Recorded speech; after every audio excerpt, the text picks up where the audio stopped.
All right. Hello again, Avengers, and welcome to another exciting daily vlog. This is daily vlog number 81, not 71, as you would suspect from me using the wrong number yesterday. But I put the right number in the title. Yeah. So today, um, stuff's going on that I've mentioned before. Don't feel comfortable talking about it where everybody in the world can hear about it. But um, the long and short of the results of it are I haven't really been sleeping due to just massive anxiety, anxiety spikes. And I've been having nightmares and all. Like, it has been a nightmare, for lack of a better term. And so I told my D&D group that I ran yesterday, because I think I've known most of them for like 5 or 6 years minimum. A few of them I've known for close to a decade. And because I'd had to cancel a few times before for other reasons, I just felt that it was necessary for me to share the entire context of what was going on. And they were very supportive. But I mentioned to them,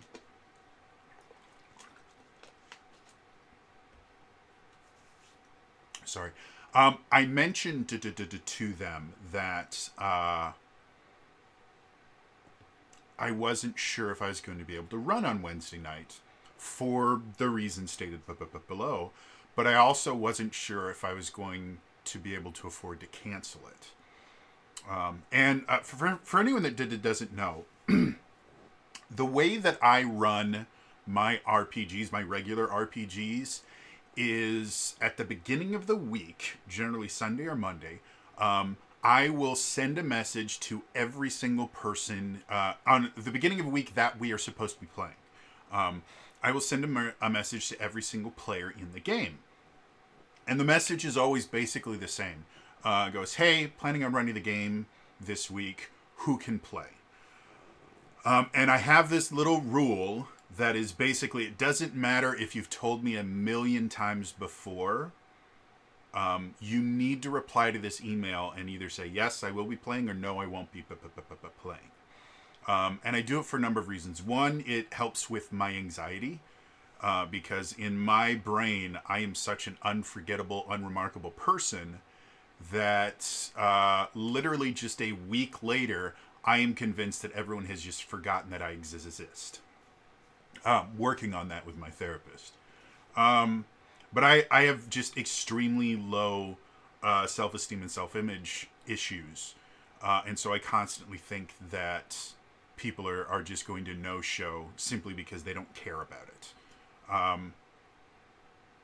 Which isn't true, but it's a way to assuage my anxiety. Second is life happens, and week to week, even when I have a dedicated, this is the night that we play D&D, and that doesn't change, which, by the way, is essential to running a regular D&D game. You constantly hear horror stories about, yeah, we played once and then we didn't play again for 6 months because our schedules never aligned. Okay, the way that you fix that is you don't plan your next D&D game based on schedules. You declare a night that this is going to be D&D. You set that in stone, and then people know that either they need to adjust their schedules to make it to D&D, or they need to be okay with missing D&D every so often. Both are perfectly fine, and that's how I run my D&D campaigns. I basically tell people, hey, this is a game. This is a game that is streamed that I don't make money off of. There are no lower stakes. This is a game that I stream that I don't make money off of that most people don't watch. There really are no lower stakes here. So if you can't make a session, it's perfectly fine. What I tend to do is their character still exists, still travels around with the party and stuff like that. They just don't say anything. and they don't really interact. And it works perfectly fine. I've been doing it, like I said, I've been doing it that particular way for close to a decade now. And it works perfectly fine, and it means that I run regular games. So anyway, I tell my players this on Monday, and I go, hey, I'm not sure if I'm going to have to cancel or if I'm going to have to play. And the reason I said it that way was this has been so incredibly bad for me that I have been in a very, very bad place. Like, seriously bad. Read into that however you want to. It's probably worse than you're thinking. And one of the ways I deal with my own brain and deal with myself when I get into those really, really dark places is I find ways to force myself out of it. It could be watching TV shows or movies. It could be playing video games. It could be running D&D. It could be making daily vlogs. But it's something that forces me to get out of my own head. For a little while, it used to be writing music. I used to do that back when I wrote music. That used to be one of the things that I would do. Or I've never been really good at like writing poetry or prose. But yeah, so I'll find a project and I'll do something. And sometimes it helps, sometimes it doesn't. And it is really 100% a case-by-case basis. And so I told my players, I'm like, hey, I'm not sure if I'm going to be able to run it. I'm not sure if I'm going to be able to not run it. Like, I may desperately need that game to keep me out of a very, very bad situation. And they were all wonderful and lovely. And I mentioned to them, like, by the way, I may have to cancel this literally last minute. Again, I don't know what's going on. I could get a migraine. I could get insane, like, full-on food poisoning right before going live. Like, there's so many different things that could happen. So I may have to cancel last minute. They were really, really great. And so the day comes, and it was a horrible day for me. Like, I cannot describe just how horrible I felt all day. Not just physically, but emotionally and spiritually and everythingly. It was just really, really horrible. And throughout the day, I'm just going, you know what, you should probably just cancel. You're not going to be able to concentrate. You're not going to be able to run the game. Like, running a game as a dungeon master does take a fair amount of concentration. Especially when you're juggling a bunch of different NPCs. And what we ended up doing in the session was effectively a shopping episode. And so that requires me, trying to think up, what are fair prices and what are dishonest prices. And do I feel like this NPC would offer a fair price? Do I feel like they would offer a dishonest price? Because this is how my brain works. What's the current economic market? What's happening that might change how prices will work? Because the city that they're in is effectively under kind of a military occupation. Because of that, demand drops pretty substantially, but because there's also a blockade situation, supply has dropped even more substantially, and so that's messed around pricing, and a lot of stores have been forced to close, so that actually brings up demand for the few other stores. Like, this is how my brain works, guys. I'm doing all these different calculations where I'm trying to figure out, is it going to be 20 gold or 40 gold? That's what you get with a degree in marketing management. So anyway, the closer it gets, the more I want to cancel. And in the back of my head, I'm like, no, I really can't do this. If I cancel this week, then I'm going to cancel next week, and I'm going to cancel the week after. And that's, for those of you that don't know how phobias in general work, they start off as just a simple, you know what, it's not worth dealing with the stress of that situation. I'm going to avoid this so I don't have to deal with my phobia. And every time you do that, it gets easier and easier and easier. And then it just flips. It's like a switch is flicked, and it's now not just easier to avoid, it's necessary. It's not a choice anymore. This is what you have to do. You're not able to not avoid it anymore, because the anxiety has grown so much that you fear for your life, you fear for your sanity.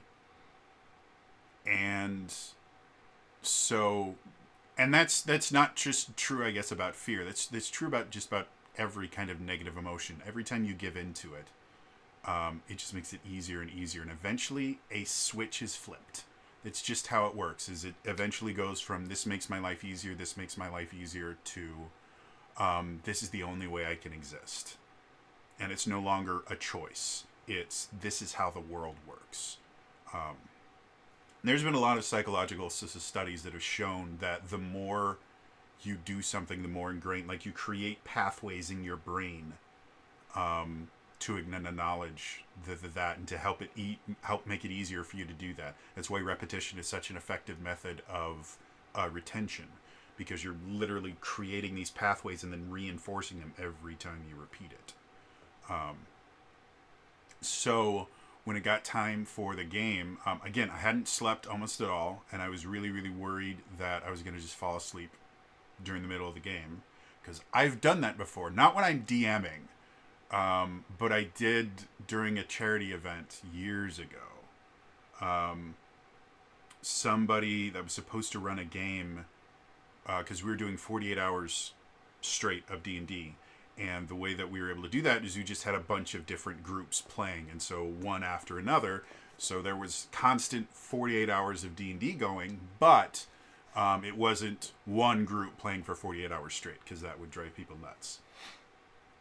So what ended up happening was like 10 minutes before the next session is, or I think it's like 5 minutes before the next group is meant to go on, I get a message from one of the players going, "Hey, our DM hasn't shown up." I'm like, that's weird. And so I go and I try to contact the DM, nothing. I contact him like 3 or 4 different ways, nothing. I got absolutely nothing. I have no other way to I don't know the person in real life. It was all done online. And so I go and I find their one paragraph description that they'd use to kind of recruit players. And I read it real quick and I go, okay, I guess this is happening. And so I step in and I just make up a 4-hour D&D adventure. And what had happened is I had run a game, I think about like 4 hours before this one was supposed to start. So it was my 8-hour game, and then 4 hours of another person's game, and then another 4 hours of another person's game, and then I was going to be playing in a Firefly inspired one-shot, where I think I played Malcolm. And it went for an entire adventure that I pulled out of my ass. It went really, really well. However, my initial plan was I'd do my 8-hour set, and then I'd help get everything set up for the next 4-hour one, and then I'd go to sleep, and I'd get between like 4 or 6 hours so I could be awake enough to do that. That didn't happen. Like I wasn't able to get to sleep in the first 4 hours, and I was about to kind of nod off when I started getting messages like, "Hey, our DM's not here." And so when it came for the Firefly one-shot, I just passed out. I think it might still exist on the internet somewhere. I can't remember if we uploaded it somewhere. But yeah, I'm sitting there in my chair, and you just watch me slowly do. And then, like, I think it only lasted like 15 minutes or something like that. Like, it wasn't a good nap. And then, like, I just kind of blink, and I'm there, and I instantly kind of get back into the game because of my improv training. I'm just like, oh, I'm playing. Okay, yeah, sure. And I just kind of BS my way until I know what's going on. So yeah, that was one of my fears. And also another thing, when I don't sleep for long periods of time, like my brain gets pissed off at me. and it starts doing things like it'll give me panic attacks. It will give me seizures. It'll make my entire body just start hurting. My brain likes to punish me. So there are all these things that were freaking me out. I finally fall asleep like an hour before I'm supposed to get ready, because my prep time starts about 30 minutes before we go live. Is I'm setting everything up on the computer, and I'm creating a Zoom call for everybody and all that stuff, and I'm chit-chatting with my players and that. So I get my alarm on my phone, tells me, hey, you need to get up and do that. And I'm like, you know what? I can still cancel. And I went, you know what? No, I'm not going to. And I ran the session. It was not a great session. I think my players had fun, which is really the only important thing about it. But for me personally, it is not a session I was proud of. I was very confused most of the time. I think I hit it relatively well, but I was confused most of the time. I really didn't know what I was doing. I had a really hard time remembering anything that was good going on, but I got fucking through it. And it really felt... It felt like I had climbed a mountain. Like I was so overwhelmed with, I'm not going to be able to do this. This is going to go really horrible. I'm going to have a panic attack on screen, because I've had that happen before too, where I've had to end a show, or I've had to end a session because I was having a panic attack that was going to turn into a seizure, and I could feel it coming on. And so that particular instance, I wasn't streaming it. I was just running the game. And so I told the person that was actually in control of the stream, we need to get off now. We need to end the stream now. And I did it real quick. Unfortunately, that's where we're going to end it for today. I've got something that literally just came up that I've got to take care of. But thank you so much for watching. We'll see you guys next time. And then we went dead, and I said, I'm really sorry, I'm about to have a seizure. And I just ended, I left the call and instantly seized. So all of these things are in the back of my mind, that bad things are going to happen. If the seizure comes too quickly, ending a stream is not a particularly difficult thing. Ending it so that it doesn't look like I'm having a seizure is a little bit more difficult. And ending a stream in the middle of a seizure doesn't work. Like, I already have a hard time clicking the right button because my hand is almost constantly shaking. So I misclick constantly. And hitting the stop record button and the stop streaming button, they're relatively large buttons compared to other buttons, but they're still, like, I have a very large amount of real estate that I use when I run Giga Games. So it's still a difficult task. And so all these things are going through my head, and I go, fuck it, I'm going to do this. I don't care what happens. I'm going to do this. And I did it, and it wasn't phenomenal, but I got through it. And yeah, like it sounds kind of stupid that I'm extremely proud that I ran a D&D game. Something that I have done literally thousands of times before. And I've done it significantly better thousands of times before. For longer. Like, again, I used to run 8-hour long games.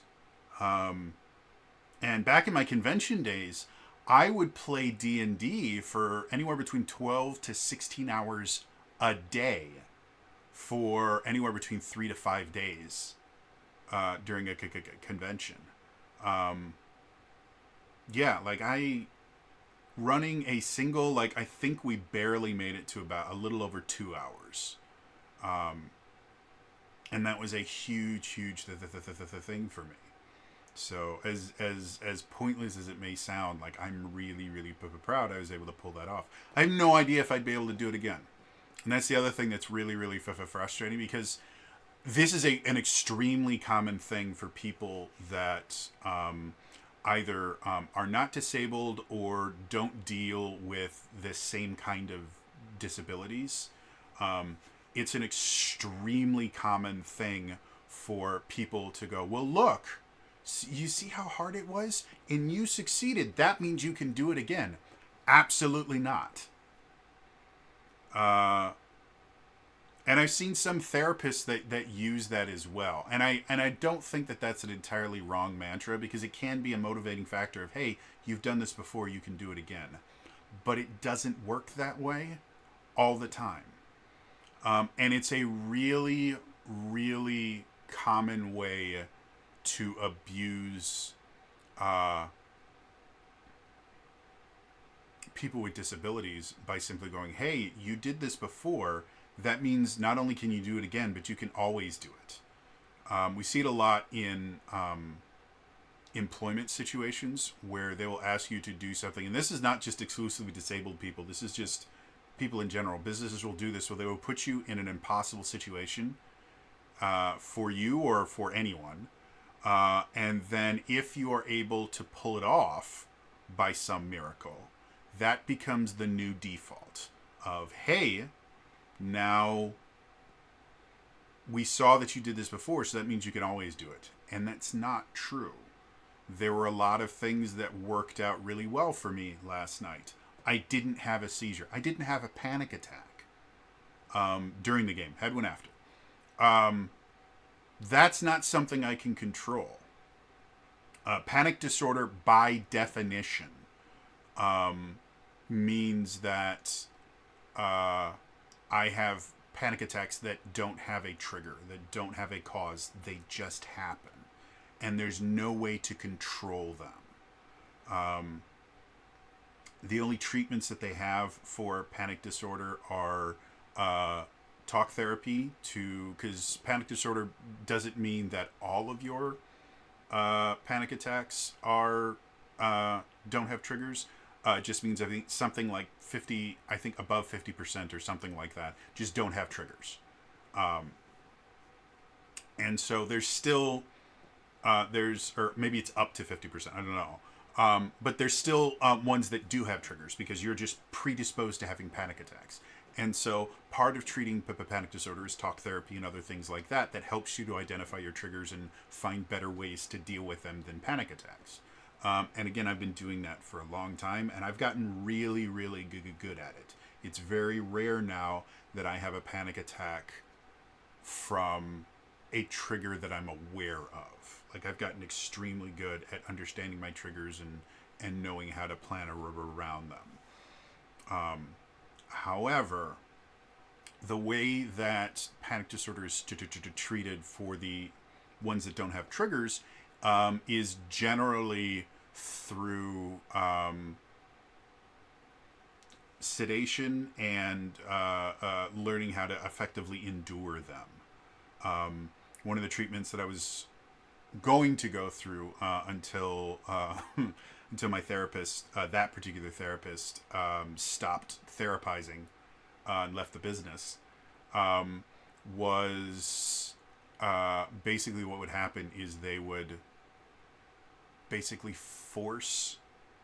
trigger a panic attack in an extremely controlled environment, and basically teach your body from a physiological level to get used to it. Because part of my panic disorder is physiological. Like, I've had seizures and panic attacks simply because my heart rate got too high. Not because I was afraid or anything, just because, like, I had one because I had to bring some boxes down from the kitchen, which is right at the top of the stairs, because I live in the basement. So the kitchen, there's a counter that's right next to my door, and they will put the stuff that I get, things like my, I think in this particular case it was I have Ensure shakes. You know, those shakes that old people drink so that they get all their vitamins in that, because they don't eat very well. Yeah, I have to use those because I can't eat. And we get them in these like 36 bottle cases because they're cheaper that way. And so I just needed to bring down like 2 or 3 of them. They're not particularly heavy. There's like 10 or 15 pounds, I think. I don't know. They're not really heavy. Let's put it that way. And so I just brought them down, and it raised my heart rate just enough that I had a full-blown panic attack that turned into a seizure. I'm not afraid of Ensure drinks, and I wasn't upstairs long enough to trigger my agoraphobia. My agoraphobia will trigger if I'm upstairs for too long. Really, anytime I'm outside of my room for more than like 10 or 15 minutes, my agoraphobia triggers. So none of that was fear based or phobia based or anything like that. It was just my heart was working slightly more than it's supposed to, and so that triggered a panic attack. Physiologically, my brain thinks anytime any amount of adrenaline is released in my system for any reason, my brain goes, "Oh, you're about to die." Here, is one of the reasons why my sleep apnea was so bad for so long, because the way that sleep apnea works is when your brain realizes it's not getting enough oxygen because you stop breathing, it will trigger your adrenal glands, and it will give just this tiny bit of adrenaline into your bloodstream, because adrenaline makes everything work faster. It's the whole purpose of adrenaline. And I was having, if I remember correctly, it was somewhere between like 120 and 150 events an hour. So basically every like 30 seconds, roughly, I was having adrenaline pumped into my veins. And my brain, whenever any amount of adrenaline goes off, it goes, "Oh, you're dying. Let's dial everything up to 100. And so I would have night terrors and panic attacks constantly throughout the night, because I was constantly dosing myself. And it was why I'd only be able to sleep for an hour or two at a time, because I would wake up in full-blown panic attacks, feeling like I was suffocating. So anyway, going back to the original purpose of this video, I ran my game last night. I'm proud of that. And I can't guarantee I'll be able to do it again. The issue that is causing all the problems right now is not going to be resolved for another week. So there's a good chance things are going to get worse before they get better. And there's a chance that it won't be resolved as well. We're waiting on somebody to come in to see if it can be resolved. It's stuff dealing with the house. And all that stuff costs money. And I don't have money. And neither does my brother or his girlfriend. So at least not significant amounts of money. We're all very, very poor and disabled.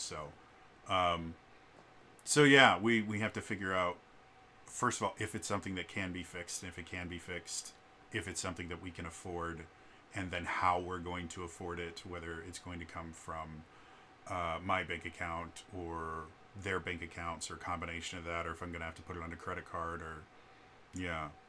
So, and again, that all of this is based on the idea: is it something that can be fixed? So, it's just been an absolute nightmare. So, anyway, that's all for me today. I think Dragon's Dogma 2 drops in like an hour or something like that. So, I am extremely excited. It is the thing that I have been saving up for like the past, I think, since January. I've avoided buying things for myself since January so I could afford this damn game. So, I'm excited about that. Anyway, it's going to be all for me today. I will see you guys next time. All right? Bye-bye.